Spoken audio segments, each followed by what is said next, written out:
ببینید علت این که ما آدم ها زندگی ما، مدار زندگی ما یه سامانی پیدا میکند این هستش که یه سری چیزها رو بر اساس آمار به دست آوردیم و بر اساس اون آمار آمدیم یه نظمی رو پدید آوردیم و اون نظم رو مقدس دانستیم. مثلا میگم شما در یک جایی میرید که یه مکانی است برای توقف ماشین ها وسایل. یه نفر مسئول این هستش که بگه هر ماشینی کجا بره، یعنی در واقع یک پارکینگی هست و مسئولی داره که میگه این شما اینجا بذار، شما اینجا بذار، توقفی بکنه که بالاخره تردد بشه. اون بر اساس آماری که داره، بر اساس سوابقی که داره، بر اساس اصولی که بهش گفتن به هر جوری در دلیلی وجود داره، اومده یه نظمی رو به اینجا داده. هر کس میاد میگه آقا بین این خطوط تمام اینا اینطوری باشه، اینجوری باشه، تمام اینا اومده این چینش رو پدید آورد. این بر اساس استقرا آماری هست و محتمل ترین گزینه رو سعی میکنه چیکار بکنه؟ وفق بده. همینطور هستش ما هر عرصه دیگه، مثلا میری پیش پزشک میری میگه آقا من آبادش بینی گلو در دارم، اونم بر اساس محتمل ترین تشخیص ممکن، همیشه اینه. بعد فراموش میکنیم که این محتمل ترینه، نه تنها تشخیص و آخرین تشخیص.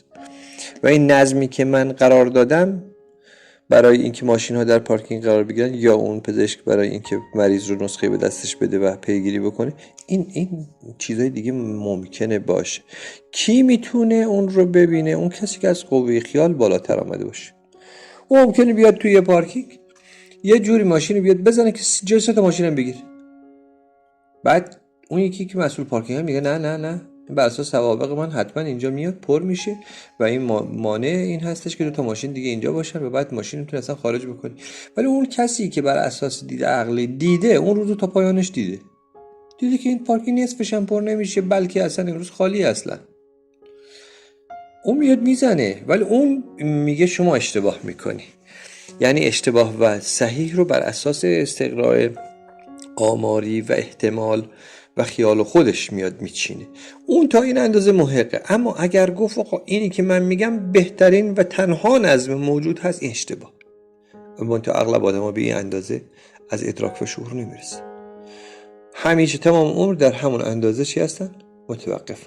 اونی که بالاتر آمده باشه میگه شاید ایشون راست میگه، شاید ایشون داره کشتی سوراخ میکنه،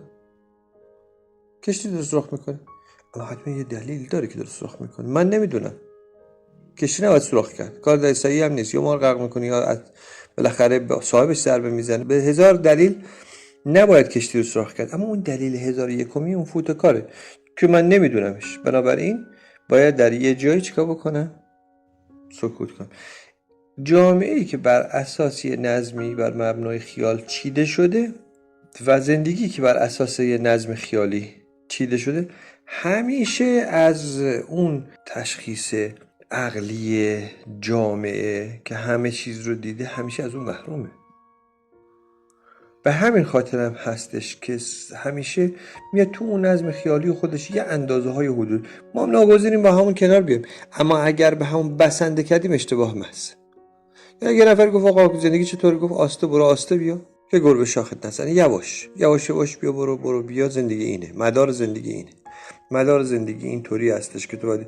ولی یه نفری ممکن است به این برسه که بگه نه، این روشی که شما داری میری شما رو نهایتاً به بنبست خواهد رسوند.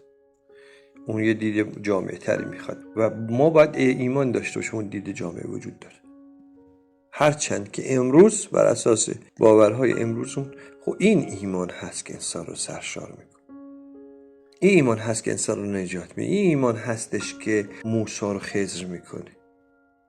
اگر این ایمان نباشد، اون وقت تمام اون فوایدی که زیستن یکی مثل خضر به ما و جامعه بشری میتونه بده، از اون خودمون رو محروم کرده و جامعه بشری امروز خودش از این زیستن محروم کرده، از اون فوایدی که زیستن همراه با خضر میتونست ایجاد بکنه.